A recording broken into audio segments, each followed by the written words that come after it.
Welcome to the Anxious Attachment Solution. I am your host, Life Coach Amber Lynn. I teach women how to take back their brain from anxious attachment patterns with love and compassion. It is my mission to help every anxiously attached woman understand their brain, stop the anxious cycle, and finally feel confident and secure in who they are so they can live the life they want. I'm so glad you're here with me today. Without it affecting your self-worth. My sister was my best friend until about 2 years ago, after she joined a certain type of church that had strong political opinions and strong opinions about gay people. I was so close to her and my nieces and nephews. We spent every holiday together, family vacations, all of the highs and the lows. We went through it together.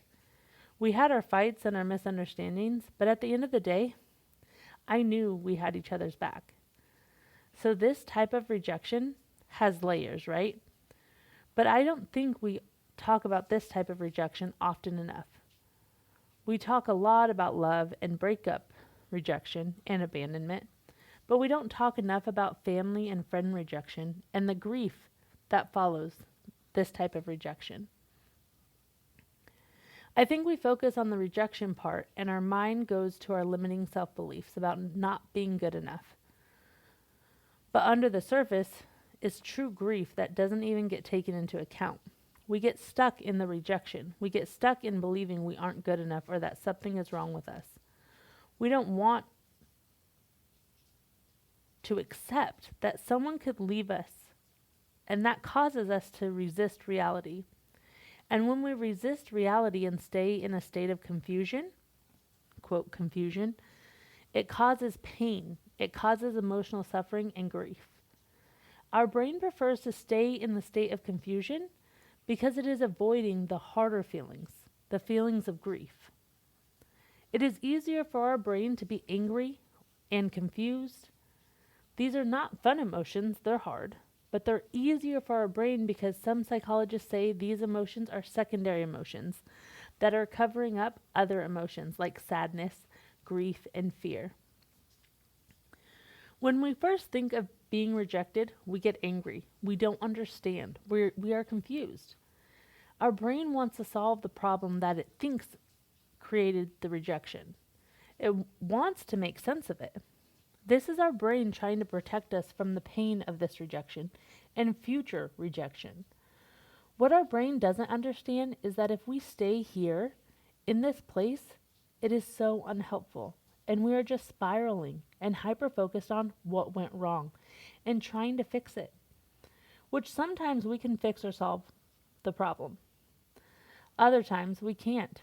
So then this place becomes a very painful place to be because no matter how much we think about it, no matter what angle we try to solve it from, nothing makes it make sense.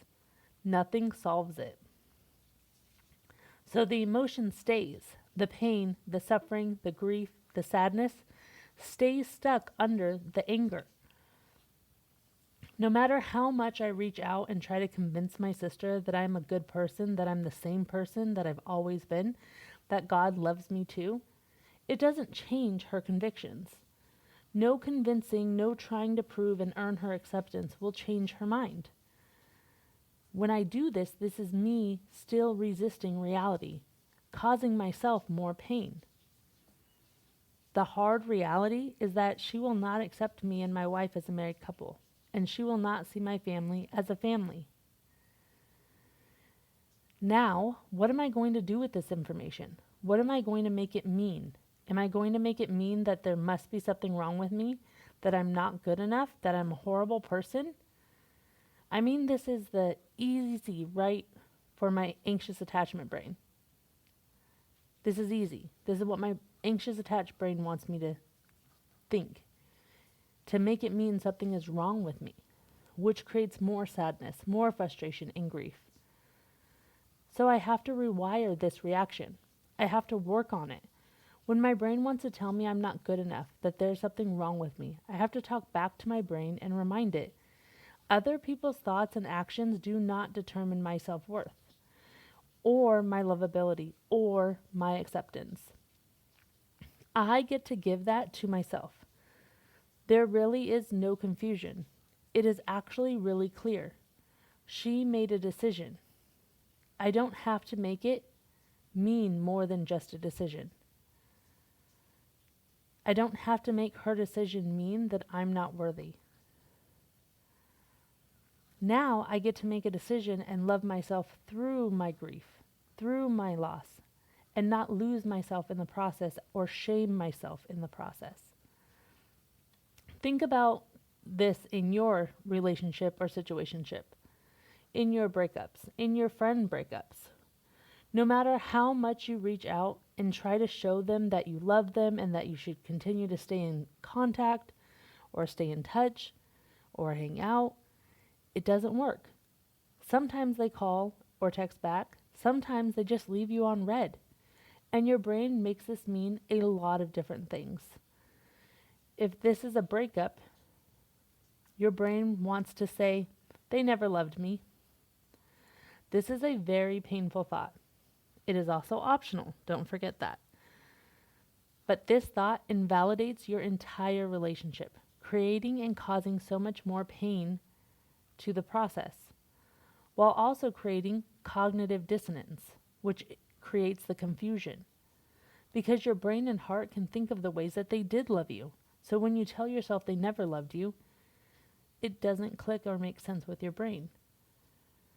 But you want it to make sense of the no love now. So this thought is not helpful. The other thoughts that could be created are, I'm not good enough. I'm not lovable. I'm too much. I am. Insert your brain's favorite mean self-limiting belief. These thoughts are also painful and cause more suffering than necessary because it makes who you are at your core the problem. And how are you going to change you at the core? So these thoughts are not helpful. These thoughts are also optional. So you do not have to let your brain think them. What if it is that friend that you were friends with forever and all of a sudden that friendship is gone? They ghost you, they don't respond, you try to reach out and nothing works. You don't know what happened, so you can't fix it or solve for it. Our brain really hates this and wants to ruminate on it. If you just did that one thing, it would fix it all. And you spend so much time trying to figure out what is that one thing. This is also creating more suffering because you are resisting reality. You are resisting the actual facts. The facts are they are not responding back. They are not reaching out. The relationship, for whatever reason, is not there anymore. We want to believe that if we just say the right thing, if we just do the right thing, if we just do it at the right time, if we just keep reaching out, they will come to the realization that you have known for forever. That you guys should stay in contact, that you should still be friends, that you should still be together. Our brain wants to be the exception to the rule. Reference to my favorite movie, He's Just Not That Into You. Our brain wants the fantasy and the romantic comedy scenes to be real. The problem with this is that we stay in the suffering longer than what is necessary. We stay stuck in the cycle that we really don't want to be in. We really don't want friendships or relationships with people who can treat us like this. We really don't. If we are honest with ourselves, if this is how someone processes hurt, stress, misunderstandings, ending of love, if they deal with it or process it with lack of communication, ghosting us, and completely disappearing, we do not actually want it, right? Do you actually want that? Our brain just wants to know that we are not the problem, that we are lovable, that we are not leavable. But our brain is looking for this from other people. Our attachment also gets triggered because now we have to detach. Detaching for anxious attachment people is hard because we created attachment routines in our relationships and our nervous system has become dependent on it for our self-worth, our validation, our lovability validation, and being good enough validation, like a vending machine of validation. That is why it feels like the end of the world to us. Our brain and our nervous system has used the relationship or the friendship to secure our self-worth. Instead of us having a secure base inside of ourselves, having our self-worth and our lovability beliefs come from our mind and our thoughts, creating our own safety within our nervous system, We have allowed it to come from other people and our relationship status. Our nervous system used our relationship to counteract our brain stories about our own self-worth and our own lovability. Not always successfully, but enough to make our nervous system feel better. We put our safety and our emotional and mental safety in the hands of other people, in the status of our relationship and in our circumstances that are entirely out of our control. Our brain wants to know that one day we will be able to truly be loved and to find love in relationships, with friends and family, and with a loved one. But we are looking for evidence from other people. We think unless someone else proves this to us, then it is not true. We are designed for connection, and with anxious attachment, we have a strong desire to be loved while also having a deep fear and belief that it will never happen. So rejection triggers our deep wound while also triggering our nervous system into panic, sending all those death signals to our mind and our body. So the first step is to create safety in our body and to calm our nervous system. We have to remind our body and our brain that we are actually safe. We are actually not dying. Everything is not ending. The world is not over. Everything is hard and painful right now, and we are capable of feeling these feelings, and we are strong enough to get through them. We have to rewire our nervous system and our brain to know that we have our own back when we feel rejection. We are not going to beat ourselves up more by believing the unhelpful thoughts our brain is offering us. Instead, we're going to supervise our brain and calm our nervous system. Rejection and abandonment, it hurts. It hurts more when people are not supervising their thoughts and choosing thoughts on purpose that will allow our brain to keep saying to us in the middle of our grief. So now we have to manage our thoughts and process our emotions of rejection, anger, sadness, grief, while trying to detach and not make any of it mean anything about who we are and who we are as someone to love and be loved. To soothe our nervous system, you have to calm it, thinking thoughts on purpose. I am worthy and they don't love me anymore. Them not loving me anymore does not determine my lovability or my self-worth. This hurts now, and I am strong enough to process the rejection, the grief, the sadness. My self-worth is inside of me. I am safe to feel my sadness. I am safe to feel rejection. It feels so uncomfortable, and I can feel uncomfortable feelings. And I can feel uncomfortable feelings without taking action to get validation from others. What does feeling feel like? When we think about rejection in our body, what does the feeling feel like? Where is it in your body? How does it feel for you? It's important that when we're going through rejection and we have lots of feelings coming up, that we learn to drop in our body so that we can actually start processing our feelings and create that safety.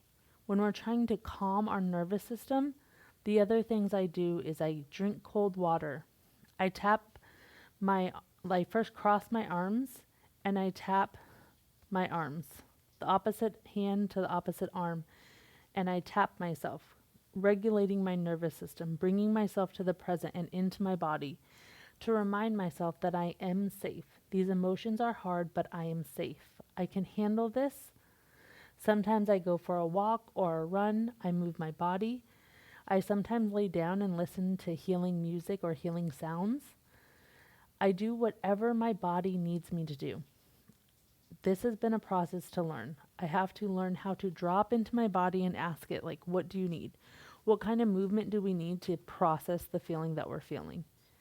Our nervous system needs us to create safety before we can move through this experience. Us with anxious attachment need our nervous system to be regulated before we can process our feelings, our actual feelings. Because what happens is when we get rejected or we fear abandonment, our body goes to panic and survival and primal panic. So we have to calm our nervous system and create safety. Our nervous system needs to know that we will be kind to our mind and our body when these uncomfortable feelings come up. Our brain is used to us beating ourselves up for our feelings. It is used to feeling like we are too much on top of these already hard feelings. It is used to us abandoning ourselves when we need ourselves the most. So we have to reteach our brain and our body that we are here for them. We will not allow our brain to be mean on top of the pain we are already feeling. We have to learn to create safety within us instead of seeking it outside of us. We have to build our emotional resilience. We have to strengthen our emotional processing muscle. We have to practice feeling these uncomfortable emotions that normally we try to take actions out of, to numb, to avoid. Avoiding them and pushing them down has not worked. We can look around every single time and know it is not working. It won't work. We have to learn how to feel and process these hard emotions. If we do not, it will sabotage our future relationships. It will make processing problems, misunderstandings, and conflicts in the future impossible. Everyone wants to avoid their feelings, yet feeling our feelings is the key to a successful, happy, and loving relationship with ourselves and with others. It is the cure to true healing and moving forward in our anxious attachment. Think about it. We don't want it to hurt. We don't want to feel sadness or grief. But what else would you want to feel if somebody breaks up with you? If your friend doesn't be your friend anymore, if you've lost your relationship with your sister, if you no longer talk to that person, do you really want to feel happy and content about it? No. So there is time for sadness, grief, and hurt. So we have to learn that after we calm our nervous system, manage our mind, we have to show ourselves compassion. Because of course we feel heartbroken, we feel sad, we feel pain. Of course our heart is broken. It is allowed to be. For how long? However long it takes. When we try to rush ourselves through the emotion, that breaks trust with ourselves, and it just perpetuates the cycle of resisting reality, creating more suffering. Remember, when we resist reality, when we try to fake it till you make it through the pain, the grief, and the sadness, it doesn't actually work. It enforces the temporary relief cycle that has you reaching out to that person. So stop resisting how you truly feel and know you will feel better. You will get there.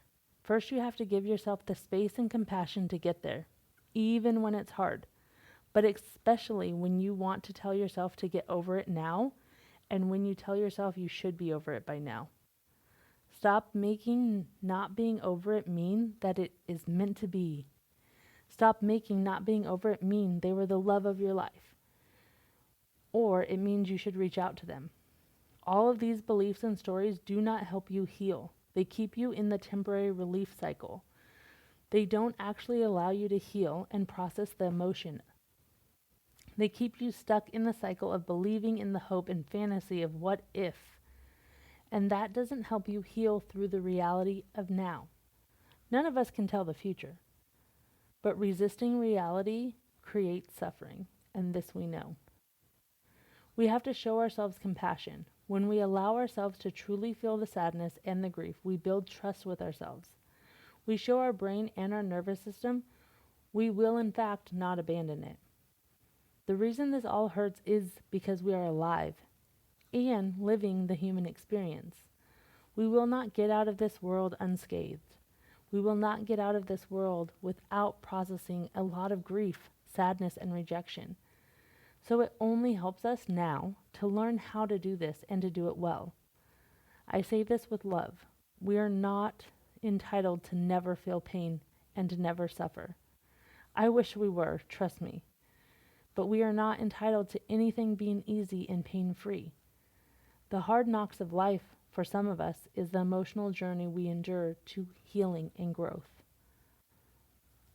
If you want help in building your emotional processing muscle and learning to create safety for yourself, I'm here for you.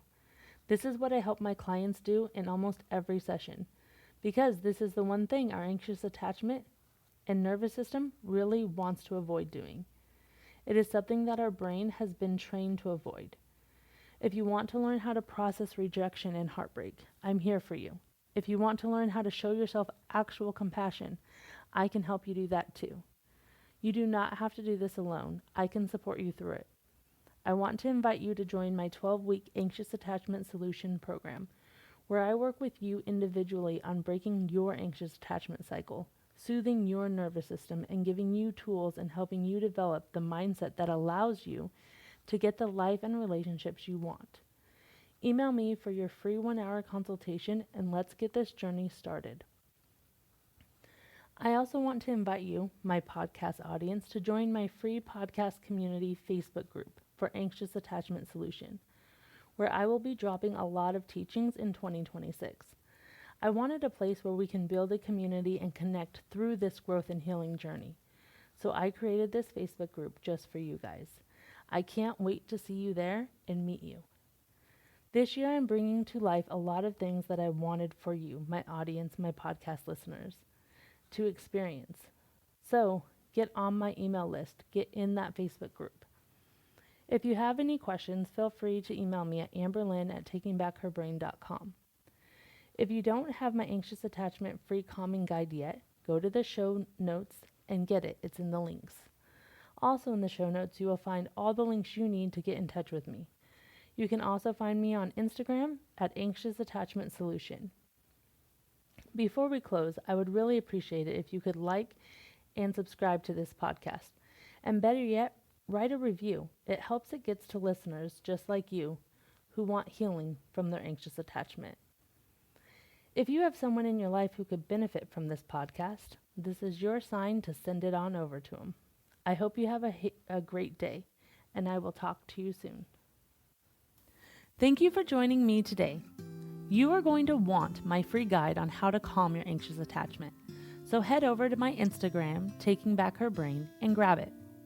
If this podcast resonated with you, I would really appreciate if you would rate and share it. If you have any questions or want to know more about how to work with me, I would love to hear from you. You can email me at amberlynn@takingbackherbrain.com. Can't wait to hear from you.